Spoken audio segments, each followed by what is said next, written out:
ഭക്തജനങ്ങളെ കന്നാരത്തൊട്ടി ശ്രീ ഭദ്രകാളി സുബ്രഹ്മണ്യ സ്വാമി ക്ഷേത്രത്തിലെ തിരുവുത്സവവും അതുപോലെ തന്നെ ഭാവസപ്താഹ യജ്ഞവും ഏപ്രിൽ മാസം 23 മുതൽ മെയ് 1 വരെയാണ് കൊണ്ടാടുന്നത്. ഏപ്രിൽ 29 തൃക്കൊടിയേറ്റ്.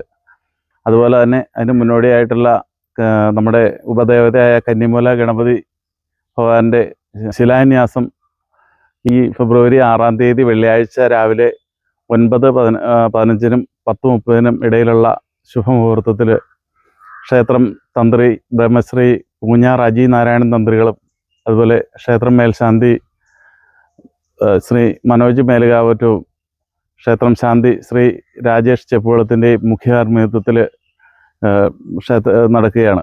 ഈ തദവസരത്തിൽ ഈ ക്ഷേത്രവിശ്വാസികളായ മുഴുവൻ ഭക്തജനങ്ങളെയും സ്വാഗതം ചെയ്യുകയാണ്. മുഴുവൻ ഭക്തജനങ്ങളുടെയും അകമൊഴിഞ്ഞ സഹായങ്ങളും സഹകരണങ്ങളും പ്രതീക്ഷകളും. ഭദ്രകാളി അമ്മേ ശരണം, സുബ്രഹ്മണ്യ സ്വാമി ശരണം. എല്ലാ പ്രിയ ഭക്തജനങ്ങളെയും ഈ വരുന്ന ഫെബ്രുവരി 6 വെള്ളിയാഴ്ച നടക്കുന്ന ആ ശുഭകർമ്മത്തിലേക്ക് ഭഗവാൻ ഗണപതി ഭഗവാന്റെ ആ പ്രതിഷ്ഠ വരുവാനായിക്കൊണ്ട് ആ ശിലാന്യാസം നടക്കുന്ന മംഗളമുഹൂർത്തത്തിലേക്ക് ഈ ഭദ്രകാളി അമ്മയുടെയും സുബ്രഹ്മണ്യ സ്വാമിയുടെയും ഈ മണ്ണിലേക്ക് എല്ലാ പ്രിയ ജനങ്ങളെയും വളരെ സ്നേഹപൂർവ്വം സ്വാഗതം ചെയ്യുകയാണ്.